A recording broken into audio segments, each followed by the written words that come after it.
20, 30 preserved examples and a lot of fragmented swords.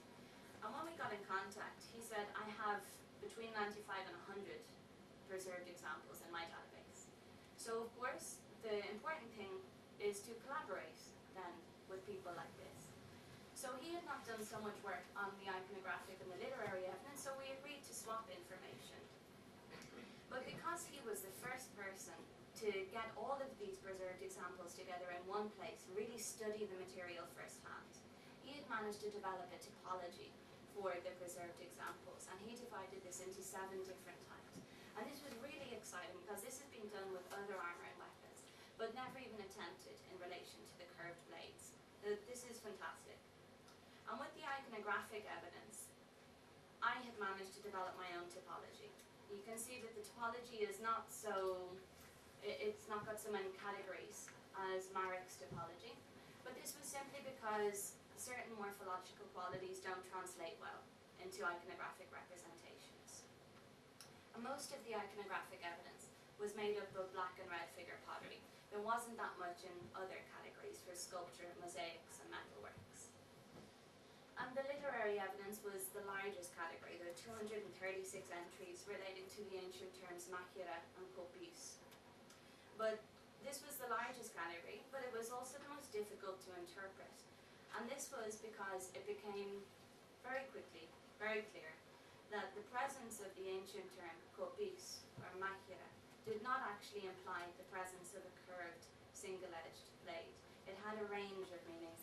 Both of these terms are multifaceted, and this is something that I'm going to be looking at. So it was impossible to develop a typology from the iconographic evidence, and so I decided to organize that evidence according to term. So kopis, the ancient Greek term, kopis, the Latinized version, and so on. So this is just to give you all an idea of the chronological parameters that we're looking at. So you can see the preserved examples, the earliest is from the 10th century in Vergina, the latest 4th century BC, and then you find it being represented in iconography and literature. You can see that the iconography and literature have very wide spans in terms of time. So the earliest iconographic example comes from about 640 BC, but the latest is between 8400 and 500. So a very wide span of time.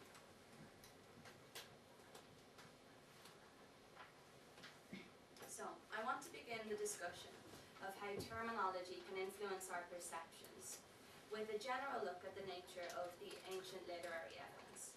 So as well as being the largest class of evidence, as I mentioned, it was really difficult to interpret.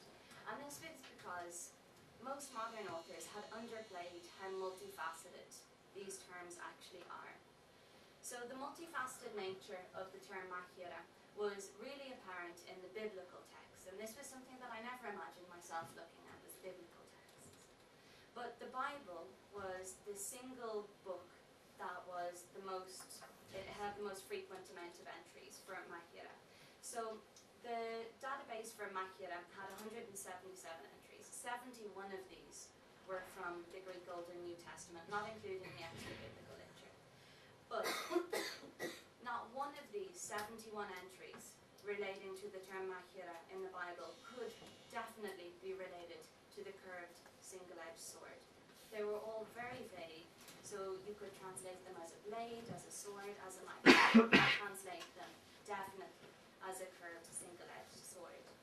So you can see just from these quotes that machaira has a number of different meanings. It can describe a weapon, as in the quote from Xenophon. But it's an umbrella term for weapons. It doesn't just describe a curved sword, it describes a knife, straight swords, curved swords, lots of different things. And it can be used as a metaphor, which was something, again, that was very new and something that hasn't been looked at. So in the Bible it's used as a metaphor a lot, but outside of the biblical literature it's also used as a metaphor, but most often as a sexual metaphor.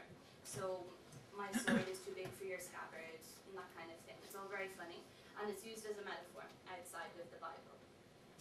And when the term becomes Latinized and goes to machaira, it keeps the wide range of meanings. It doesn't suddenly become more specific just because it's being used in Latin literature. So this is just to give you all an idea of how how multifaceted the term is.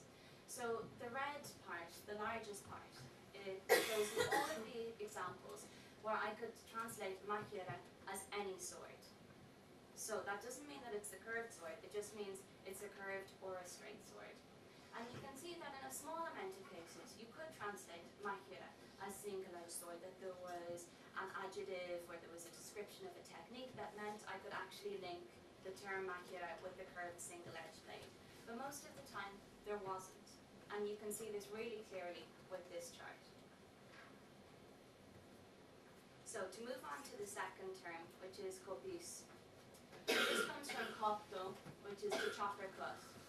And in a lot of texts, people say that machaira is the umbrella term, and then kopis is much more specific. It is a little more specific, I'm not going to disagree with that. But it also has a wide range of meaning inherent as well.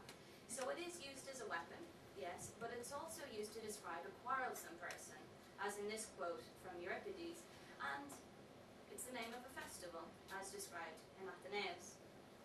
So you can see that it's actually not so much more specific.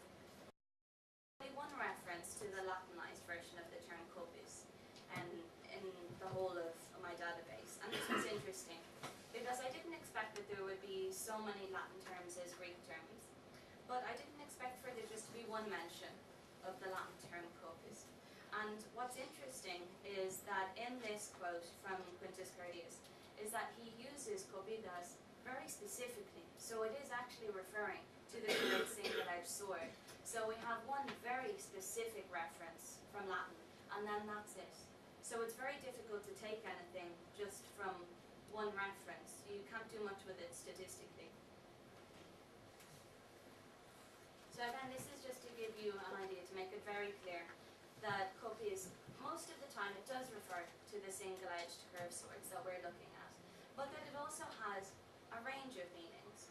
So you can see this orange segment that I've marked NA. This was when the term kopis was used to describe a quarrelsome person or the festival, when the term actually had no bearing on what I was doing, so it was not applicable. But it's spelt the same, the accents are the same, it's the same term. So the important thing to take from the last couple of slides is that both terms are multifaceted in meaning. And the reason that I've been so interested in this is that because it's something that hasn't been recognised to its full extent in modern studies.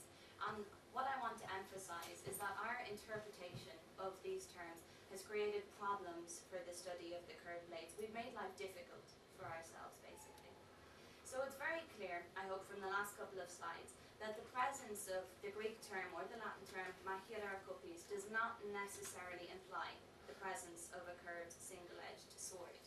But when you use the transliterated terms, machaira and kopis, they're very specific in terms of meaning. So they just refer to the Greek curved single-edged sword. That's how we use them, these transliterated terms. And this is a problem because what I found was when I was looking at modern texts, is that people would quote different Greek authors, different Latin authors. And when you actually went back to look at the original, you would wonder, well, how did you know that that was a curved single-edged sword? Because it could also be a knife. It could also be any sword. And there was no marker within the text. But because these are transliterated terms, people were linking every instance of machaira or kopis with our transliterated terms, which are very specific in meaning. So the modern texts don't often take into account the multifaceted nature of the ancient terms.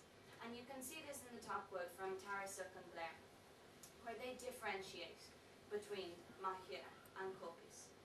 And this is really problematic because it makes it sound like there are two types of curved sword, one called a machaira and one called a kopis. And he differentiates between the two terms, and he says that the blade curvature is different. So concave for the kopis, convex for the machaira.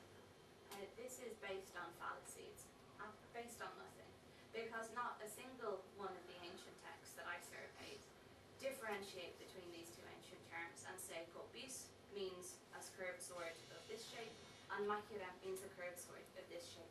It just doesn't happen. The terms are used interchangeably and they can be used together or separately.